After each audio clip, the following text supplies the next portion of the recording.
Praise lord అండి. ఈరోజు వాగ్దానము 2వ రాజులు 20వ అధ్యాయము 5వ వచనం. యెహోవా నీకు సెలవిచ్చినదేమనగా, నీవు కన్నీళ్లు విడుచుట చూచి తిని నీ ప్రార్థన నేను అంగీకరించున్నాను అంటున్నాడు. ఇక్కడ నీవు కన్నీళ్లు విడవడానికి చూడగలిగే కన్ను, వినగలిగే చెవి, గ్రహించే మనస్సు కలిగిన దేవుడు.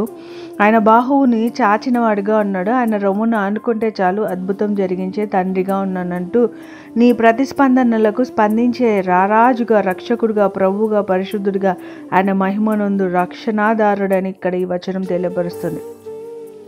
యాక్చువల్గా ఈ వచనం ఈజీగా నువ్వు నీ ఇంటిని చక్కబెట్టుకో, ప్రభువు నిన్ను తీసుకెళ్ళాలనుకుంటున్నాడు అన్నప్పుడు నా భక్తిని జ్ఞాపకం చేసుకొని మొరపెట్టగా వెంటనే క్షణాలలో జవాబిచ్చిన వచనం అండి ఇది.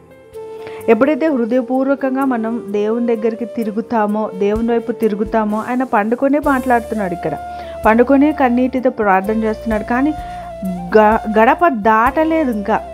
అంటే అతని ఇంటి గడప దాటక ముందే యెషయాకి మళ్ళా దేవుడు వాగ్దానాన్ని వెనక్కి తీసుకుంటున్నాను, అతనికి ఇచ్చిన ఈ కమాండ్ని నేను సరి చేయబోతున్నాను, అతన్ని నేను ఆశీర్వదించబోతున్నాను, వెళ్ళి చెప్పుపో అని అంటున్నాడు.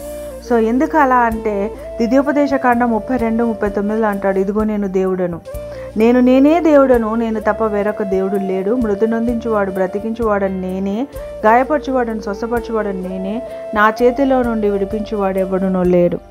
ఉన్నది లేనట్టు, లేనిది ఉన్నట్టు చేయగలిగిన ఆయన బ్రతికిస్తాడట, మరణానికి అప్పగించగలడంట, జీవింపచేయవాడే, గాయంను రేపువాడుగా ఉన్నాడట, స్వస్థపరచువాడుగా ఉన్నాడట. అంటే సర్వాధిపత్యం కలిగిన అగాపే స్వస్థపరచు దేవుడుగా ఉన్న అల్మైటీ ఆయనకు అసాధ్యమైంది ఏది లేదు. కాబట్టి ఆయన ఓమినీ ప్రజెన్స్గా ఉంటున్నాడు.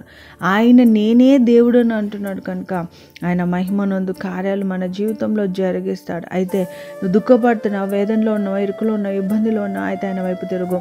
ఆయన నీ కన్నీటిని చూసే విధంగా, నీ ప్రార్థన అంగీకరించే విధంగా నువ్వు స్పందించడానికి అనుగుణంగా దేవుని సమీపించు. దేవుడు నిత్యంగా నీ దుఃఖాన్ని సంతోషంగా మార్చివేయునుగాక. Amen. God bless you all. Have a nice day అండి. God bless you.